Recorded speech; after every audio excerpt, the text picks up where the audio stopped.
Today's tale is one of exceptional bravery, distinguished ballistic skills, and an almost inhuman amount of composure. We shall be exploring the little-known but miraculous life of Francis Pegahmagabow, one of the most decorated Canadian men of World War I, and among the deadliest snipers in history. His impressive proficiency with a rifle would cost the Central Powers nearly 400 lives during the war. His fleet-footed cunning would capture nearly just as many, and his outstanding commitment to his men would save a multitude. Thriving in some of the largest battles ever seen by mankind, and returning to action after being wounded on numerous occasions, Peg, as he was affectionately known by his comrades, was respected and feared by both enemy and ally alike. He routinely undertook solo reconnaissance missions, frequently venturing into the perilous expanse of no man's land and infiltrated enemy trenches alone in kill or capture operations. His consistent survival and success in these highly dangerous assignments earned him the chilling moniker, the Silent One, and he built a reputation as a formidable adversary among enemy forces. Francis Pegahmagabow was irrefutably and unequivocally an ultimate badass.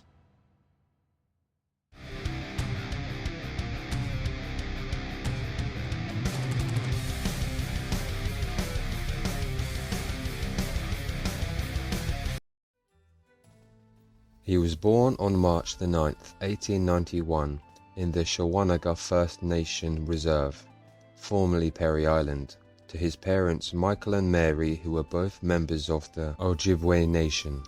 Francis was immersed into his indigenous culture immediately, learning his people's customs and language with great enthusiasm.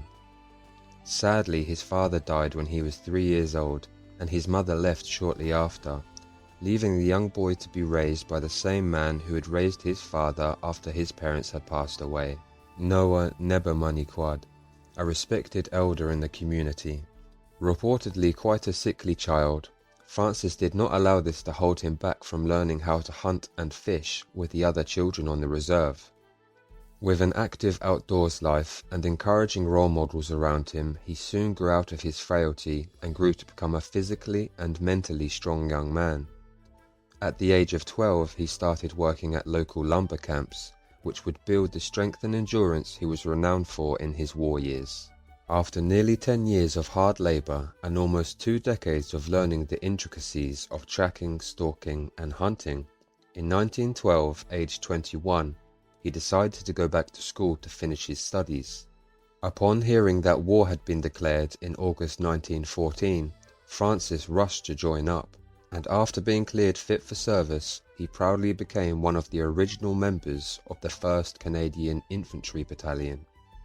After basic training at Camp Cartier, by October of the same year he was on his way to England aboard the SS Laurentic, sailing across the Atlantic along with the rest of the 20,000-strong 1st Canadian Division. From the offset, the young private's commanders saw his potential and were impressed by his physical condition, acute marksmanship, and navigation skills. Quickly being assigned the role of scout sniper within the division, his accuracy of fire turned heads every time he shot at the army gun range. After 3 months of further training on trench warfare and combined arms at Salisbury Plain, Francis and the 1st Battalion he was assigned to left for France towards the embers of war. As they got closer to the front, the appearance of clean uniforms wore thin, and the tension in the air got thick. The sight of the wounded and the dead were now plentiful, and the men could hear the crashing din of artillery in the distance. Not deterred by any measure, Francis hit the trenches running, picking off careless enemy combatants who made the deadly mistake of showing any part of themselves above the trench line. The fighting was brutal and ferocious, with the freshly stationed 1,000-man Canadian force losing half its strength in just 3 days. Constant artillery barrages, machine gun strafing, and charging assaults made by the Germans and themselves took its toll on the battalion.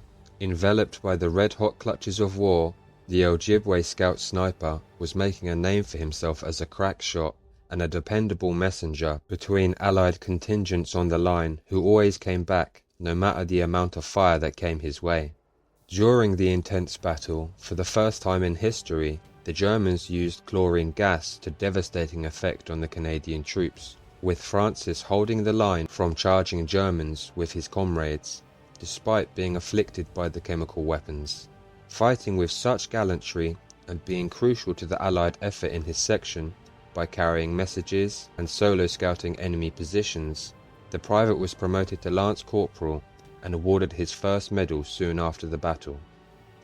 Shortly after the Second Battle of Ypres, as it was dubbed, 1st Battalion fought in two smaller but just as bloody battles at Festubert and Givenchy in 1915, where once again the young Canadian native distinguished himself, rescuing a wounded friend stuck in the middle of no man's land and under extremely heavy fire. He ran out of safety of their trench, grabbed the man and dragged him back, saving his life. During this time he yet again made life for the Central Powers soldiers in that area hell, capturing and killing dozens in those two battles alone, constantly keeping the enemy paranoid and unable to function effectively with the threat of his deadly accurate sniper rifle.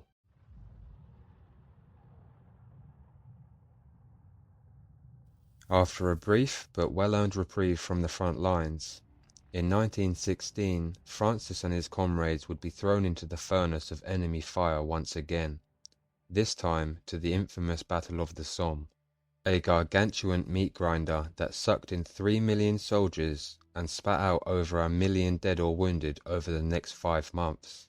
To make this melting pot of death furtherly unfathomable, the line was only little over 25 miles long, and the density of men was no doubt a contributing factor for the catastrophic amount of casualties suffered. The conditions that Francis had to fight through during this time were some of the worst ever seen by humanity in our long and ugly history of warfare. Artillery was near constant. If you weren't getting shelled at that exact moment, your buddies 2 miles down the line were, until it was your section's turn to face the fury of the king of the battlefield again. Hot lead from machine guns, thick mud and barbed wire were the order of the day, every day, for breakfast, lunch and dinner. But the Ojibwe warrior would once again go above and beyond his duties, and routinely go out on solitary missions into no man's land and enemy trench lines, exiting out of Allied trenches via the rear and slowly making his way past his own line into the hellscape between friendly forces and the Germans in an indirect manner, to then ambush enemy combatants when they were on the offensive. Expertly camouflaged within the terrain, he would cause havoc, shooting them from their flank or sometimes directly behind them. On other occasions going even further, sneaking into the enemy trench lines and hunting down valuable intel or high-ranking officers, almost always unheard and unseen by the inhabitants residing there. So effective was he at slipping through into enemy territories and silently capturing or taking out the Germans, he was given the alias of the Silent One. After a myriad of maverick successes, his luck ran out and he was spotted and struck in the leg by a machine gun's nest in no man's land. He managed to crawl to the relative safety of an Allied trench and was carted off to Bristol, England in September of 1916 to recover from his wounds. Following 2 months of healing and physiotherapy, Francis was deemed fit for service again, returning to the Canadian Corps at the tail end of 1916. Not much is known about his activities between his return and the next battle he was involved in at Passchendaele in the autumn of 1917. We can only guess at what death-defying antics he got up to during this time. The aforementioned battle was a desolate waterlogged wasteland, with perpetual shelling that had stripped the landscape of all semblance of foliage and forestry. Thick fog debilitated the Allied forces in the region, with communication being extremely difficult between flank lines, and soldiers regularly got lost or stepped into enemy trenches by accident. Francis earned his first bar on his military medal here, being an inexpensive asset to his command, being the prime messenger between Allied parties in the area. Without his daring and quick-footed work in near impassable muddiness, many more men would have surely perished. He's credited with also helping many lost soldiers and replacement units find their way through the impenetrable mists of the battlefield. while also somehow finding time to continue his deadly duties as a sniper.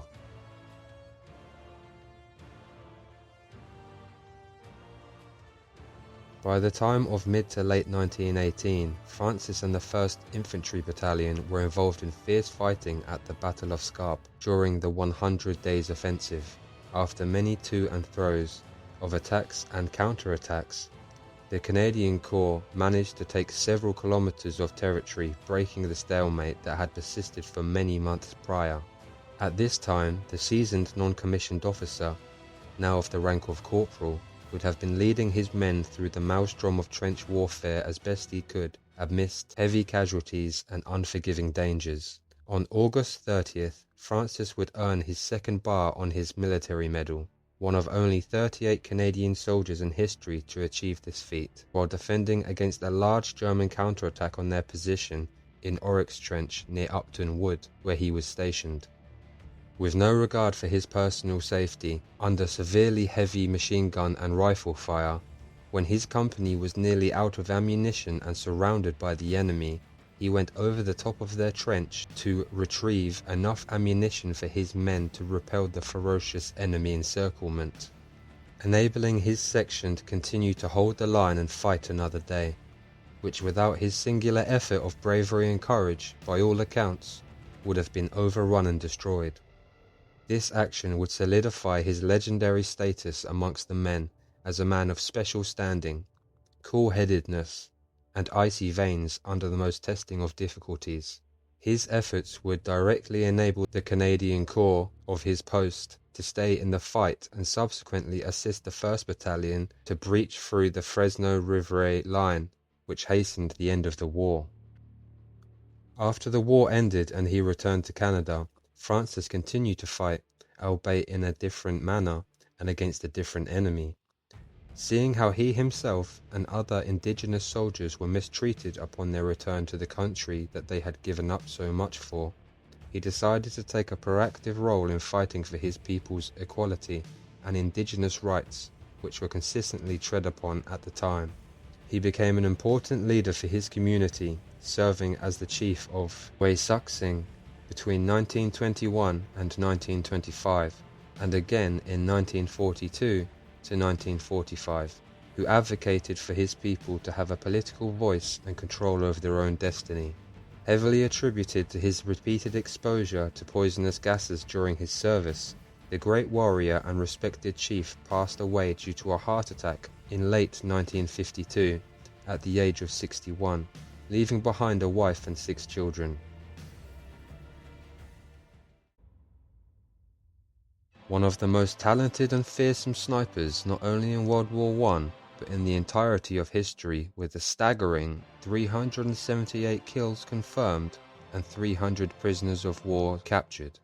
Demonstrating peerless bravery and effectiveness, Francis Pegahmagabow was officially decorated 3 times for his actions during World War I.